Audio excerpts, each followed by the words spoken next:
Kabar baik Bu, ya seperti biasa dalam masa PJJ ini memang ada beberapa permasalahan sih sebenarnya ya yang membuat saya rada bingung sekali. Ya. Gitu. Kalau boleh cerita dulu sedikit masalah apa sih itu Bu? Nah, kalau bisa kita berbincang hari ini ya, terima kasih untuk waktunya. Nah, permasalahan yang memang saya hadapi selama menghadapi PJJ selama ini pada masa pandemi ini memang agak susah sekali saya membuat murid saya menjadi disiplin dalam mengikuti semua pelajaran yang saya berikan. Seperti itu. Ya, oke.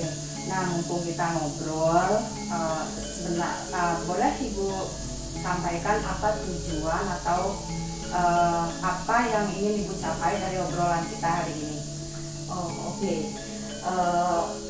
Pada perbincangan kita kali ini, saya harapkan dalam hal ini saya menemukan sebuah solusi yang bisa membantu saya untuk membuat siswa yang saya berikan pembelajaran itu dia bisa mengikuti dengan baik. Kemudian ada motivasi atau semangat dia untuk belajar dari rumah sesuai dengan yang saya harapkan. Baik Bu, boleh Ibu ceritakan lebih detail kondisi pembelajaran jarak jauh yang Ibu lakukan selama ini? Oke. Nah, sejauh ini pembelajaran jarak jauh atau PJJ yang sudah saya lakukan, nah di sekolah ini kan sudah tersedia LMS ya seperti itu ya untuk menunjang pembelajaran PJJ. Pertama di LMS itu saya sudah mencantumkan materi yang saya berikan, kemudian saya cantumkan video juga, kemudian penugasan juga langsung saya berikan di sana, baik itu berupa online text ataupun tugas-tugas kuis seperti itu ya. Ya. Online text itu maksudnya muridnya mengetik jawabannya di situ. Ya, membuat langsung jawaban di sana. Ya, kalau kuis itu yang pilihan ganda itu ya. Langsung memilih di sana jawabannya. Ya. Ya, baik. Itu lumayan ya sudah lengkap aktivitas di LMS. Kemudian hasilnya gimana Bu? Hasil pembelajaran kalau dikaitkan Ibu bilang tadi kan anak-anak nggak disiplin seperti itu. Ya. Nah, kalau untuk hasil pembelajaran sejauh ini nilai yang saya harapkan dari siswa itu tidak sesuai. Ya, ada yang memang disiplin atau ada yang memang tepat waktu untuk mengumpulkan tugas, membuka materi yang saya berikan. Tetapi tidak rata-rata sama semua seperti itu siswanya.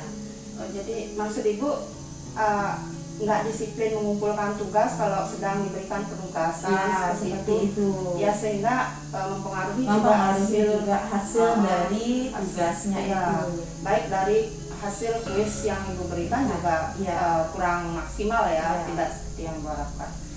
Nah, ya.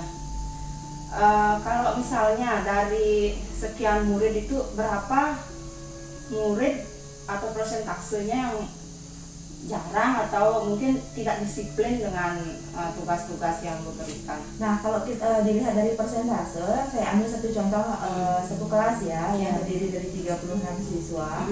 Nah, itu rata-rata dia yang tidak ada motivasi untuk mengumpulkan tugas itu sekitar 10 atau sampai 8 orang dia yang memang seperti itu keadaannya ya. Jadi itu aja Bu orangnya atau mungkin tidak Bu ya, dia beda-beda orangnya, tapi kebanyakan atau rata-rata siswanya seperti itu dia.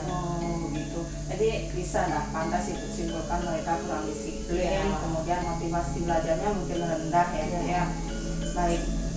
Sejauh ini menurut Ibu apa yang Ibu sudah unggah di LMS, baik materi yang sudah berbagai macam itu, ada yang Ibu bilang PDF ada, video juga ada, kemudian setelah itu ada penugasan dan diikuti dengan penilaian dalam bentuk kuis di LMS, dan hasil yang Ibu peroleh juga kurang maksimal ya. Nah, bagaimana menurut Ibu aktivitas anak itu benar-benar ada di LMS? Artinya apakah Ibu yakin murid Ibu mengakses materi yang Ibu unggah di LMS atau mungkin hanya mengerjakan sekedar saja? seperti itu. Bagaimana menurut Ibu? Kalau Ibu lihat nanti jawaban murid itu apakah sudah mencerminkan apa yang ada di materi atau seperti itu? Nah, kalau dari yang saya lihat, rata-rata siswa saya itu tidak semua ya, artinya tidak 100% dia membuka materi yang saya berikan di LMS, seperti itu dia. Dan tugas pun seperti itu, ada yang membuat, ada yang tidak, seperti itu dia. Artinya tidak 100% siswanya membuka LMS dan membuka materi. Kalau begitu mereka jawaban itu mereka dapatkan dari mana Bu, kalau materi yang kalau yang saya lihat kebanyakan ya jawabannya yang saya periksa atau koleksi itu mereka mengambil dari Google Bu. Ya, karena kan sekarang seperti itu ya, mungkin mereka tidak mau ribet-ribet buka materi, mereka gampang nyari di Google, copy paste, dibawa ke LMS-nya, dibuat jawabannya di sana. Yang penting mereka bisa mengerjakan tugas itu dan tugas itu ya. Atau bahkan ada juga yang mereka nyari di Google, kemudian ada linknya itu di copy, ditaruh di penugasan. Saya dikasih link aja. Link Google. Ya, saya disuruh nyari linknya, dibuka linknya, tapi yang nggak ada tulisannya tugasnya. Ibu suruh nyari lagi di situ. Ya, setelah saya disuruh nyari di link lagi kan. Itu memang terjadi di mana-mana Bu ya selama PJJ ini. Tapi sebagai guru kan kita harus bagaimana caranya ya paling tidak mengatasi masalah yang seperti itu biar benar-benar si anak-anak kita belajar sesuai dengan apa yang kita inginkan atau tujuan pembelajaran tercapai melalui proses. Nah Bu, kalau Ibu tidak yakin murid mengakses materi, tapi mereka bisa mengerjakan tugas, bisa mengerjakan kuis dengan seadanya, baik itu tanya Google atau bagaimana. Pernah nggak Ibu mempelajari LMS itu? Ada nggak mungkin fitur atau apa yang bisa mengontrol aktivitas murid itu? Jadi mereka nggak boleh ngerjain kuis sebelum ngerjain tugas dan seterusnya. Kalau mereka belum mau mengakses materi, nggak boleh ngerjain tugas kayak gitu. Pernah nggak Ibu pelajari LMS-nya? Siapa tahu karena ini sudah semakin canggih teknologi gitu. Ya, ada sih Bu ya. Kalau di LMS itu dulu waktu pertama tahun ajaran ini kan diadakan workshop di sekolah. Itu memang diberikan pembinaan mengenai aplikasi activity completion itu. Memang ada seperti itu ya yang ada di LMS. Jadi siswa itu dia mengerjakan tugas step by step atau membuka materinya step by step. Materi A atau kemudian B-nya itu ada tugas. Kalau tidak bisa buka tugas, berarti mereka belum membuka materi sebelumnya. Seperti itu. Artinya dia harus detail dulu. Kalau itu bisa dilakukan Bu di pembelajaran Ibu? Mungkin bisa ya kalau saya menerapkan aktiviti kayak gini ya. Kalau nggak salah kayak kita BIMTEK di SMPKB itu. Oh iya, seperti itu dia. Jadi kalau dari mulai kemudian lanjut ke aktivitas berikutnya kita nggak boleh loncat kayak gitu ya. Iya. Oke, sebelum kuis itu harus dikerjakan dulu materinya, dilihat dulu apa. Kalau sudah cetak berarti sudah dibuka, selesai baru bisa buka tugasnya. Bagus itu Bu, bisa diterapkan ya. Bisa. Sepertinya bisa itu dipakai ya. Nggak usah lagi manggil siswa ya. Mengingatkan siswa atau nggak usah ragu lagi kalau muridnya itu nggak akses materi karena mereka wajib mengakses materi. Baik, itu satu. Kira-kira itu bisa menjadi solusi? Bisa. Bisa itu dipakai ya. Ya, itu. Nah, Ibu, saya lihat Ibu tuh di pojok depan laptop tuh sering ya mojok. Iya. Lagi ngapain Bu? Nah, itu biasanya kalau saya lagi mojok atau sendiri dalam satu ruangan ya, itu biasanya saya melakukan gimit atau hikon dengan murid-murid saya. Gimit ya. Di sana saya melakukan pemberian materi, kemudian saya menerangkan apa saja materinya. Cuman memang tidak 100% bisa kita menjelaskan materi seperti PTM ya, seperti itu. Tapi saat gimit itu ada juga siswa yang memang hadir atau masuk di gimit, cuma dia yang diperlihatkan profilnya saja. Nah, tapi pas saya absensi atau saya panggil namanya tidak ada jawaban. Nah seperti itulah Iya. siswa Oke. yang saya hadapi pada saat unit. Ya, interaksinya kurang ya. Ya, Padahal interaksi. itu kayak pengganti tatap muka, Tatap muka ya, karena sebenarnya. tatap maya gitu loh. Kita ada di sini, mereka ada di situ, jadi masih aja kurang interaksinya Ya. gitu ya Bu ya. Gimana ya caranya mengakali itu untuk murid-murid yang saya juga sering bu murid saya jujur terus terang. Tapi Ibu di situ ada fitur-fitur di Gimik ya. Pernah Ibu memanfaatkan fitur-fitur yang ada di situ mungkin untuk ya membangun interaksi dengan murid seandainya kayak tadi Ibu bilang manggil ya. Ya. Ibu bilang manggil absen. Ya. Tapi mereka nggak nyaut ya. Iya. Ya itu juga salah satu cara untuk kita berinteraksi ya dengan murid ya. Baik. Selama PJJ ini yang saya perhatikan banyak sekali lembaga yang ngadain webinar, seminar gitu ya, bagaimana mengelola pembelajaran yang menarik saat PJJ supaya anak-anak termotivasi. Ibu pernah mengikuti salah satu webinar atau workshop dan kira-kira Ibu pernah nggak mempelajari atau mempelajari, oh ini loh ada sesuatu yang bisa saya terapkan. Mungkin sebelumnya kita flashback dulu ke ini ya, ke PTM dulu ya.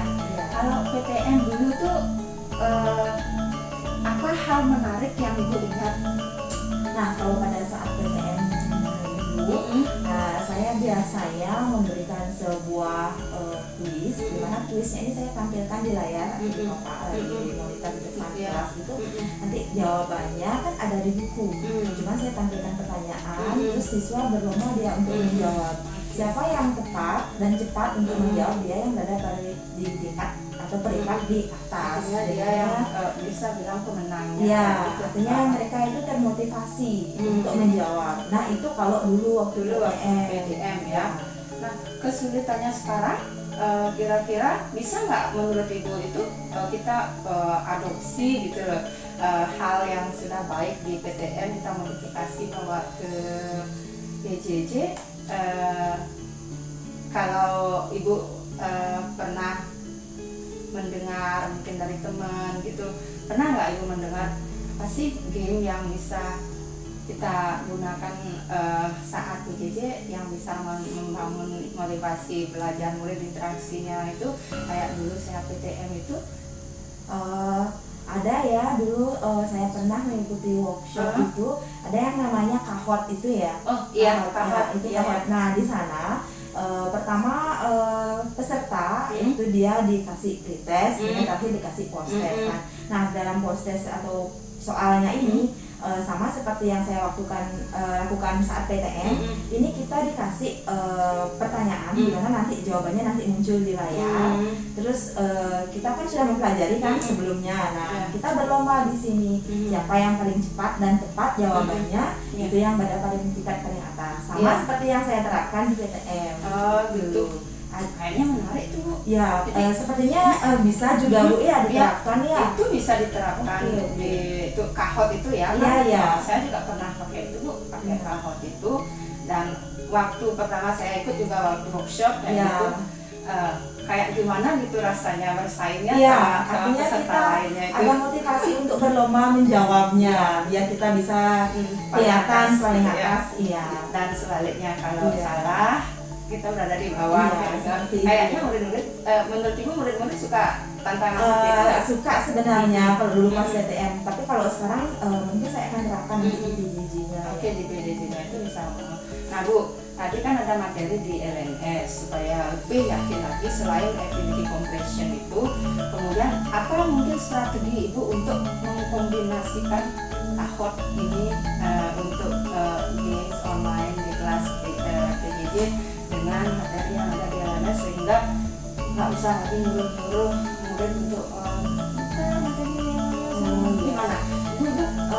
Sepertinya bisa supaya kalau kita kombinasikan di LMS kita taruh materi, kemudian kita pakai activity completion, gimana kan siswa di sana bisa step by step membuatnya dulu kan.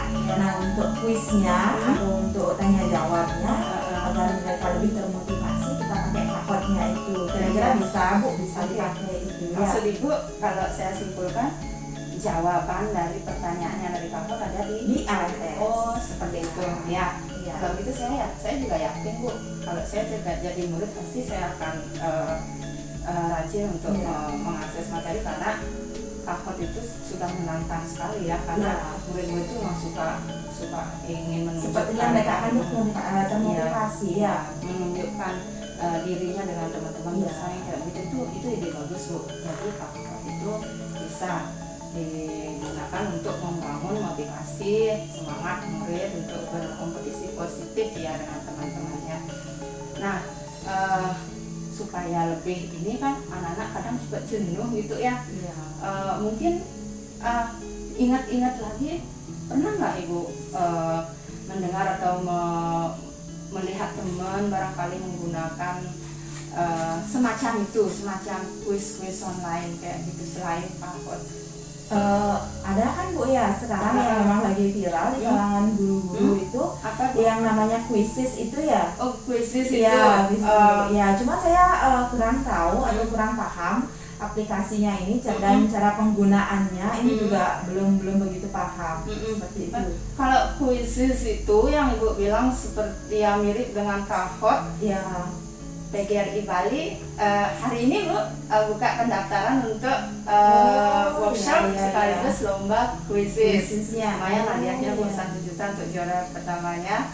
Kita buat kita buat quizzes di FTP kita, kemudian itu dilombakan.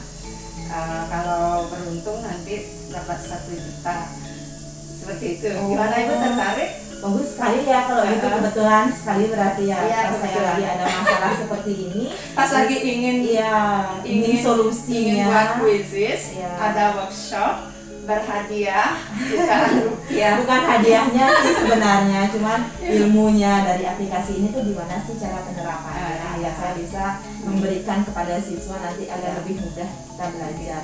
Yang penting kan pembelajaran kita menarik, murid-murid termotivasi sendiri gitu dari dalam. Terutama sih termotivasi dia untuk mengerjakan tugas, sama nilainya kan nanti kalau sudah ada tugas nanti ada nilai.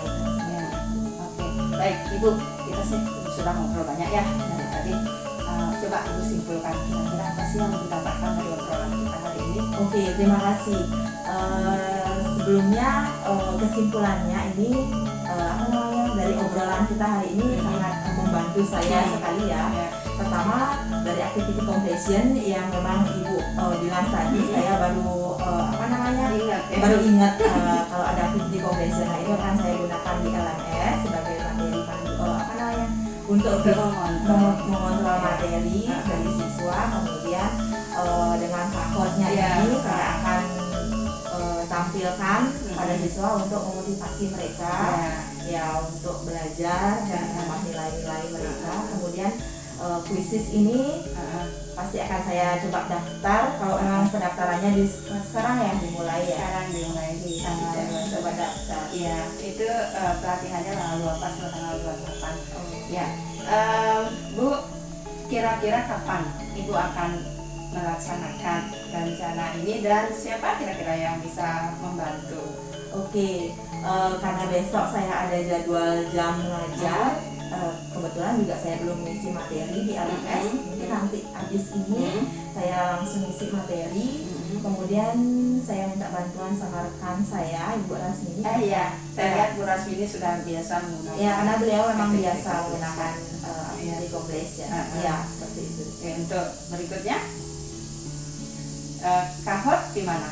Ya, Kahoot juga saya akan coba nanti tampilkan ke siswa seperti itu ya. Saya kombinasikan dengan activity completion. Itu tadi Ibu sudah akan mudah merencanakan ya. Segera setelah ini Ibu akan mengunggah materi sekaligus mengaktifkan fitur activity completion dibantu oleh Bu Madi Rasmini yang saya lihat beliau juga banyak membantu teman-teman. Ya. Seperti itu. Yang kedua, Ibu akan merancang tahun untuk pembelajaran PJJ. Iya. Ya, segera juga. Iya. Mungkin setelah ini, karena itu Ibu yakini menarik ya, dan bisa membantu siswa Iya. untuk termotivasi belajar sendiri, tidak usah disuruh-suruh, Iya. dipanggil kayak gitu. Dan yang ketiga, kalau nggak salah tadi Ibu bilang mau daftar Di kuisis. Iya, oke, saya doakan mudah-mudahan lolos juara gitu ya. Oke, baik Bu. Kira-kira ada lagi? Nah, sementara cukup solusinya bagus sekali ya untuk saya yang bisa menunjang aktivitas belajar dari siswa saya. Ya, mudah-mudahan apa yang Ibu rencanakan lancar, Ya, semoga lancar. manfaat bagi siswa-siswa kita. Tetap semangat dan kendor. Ya, harus selalu semangat Bu. Walaupun siswanya kendor, tapi gurunya harus semangat Gurunya ya. harus semangat karena itu teladan ya bagi Iya. siswa.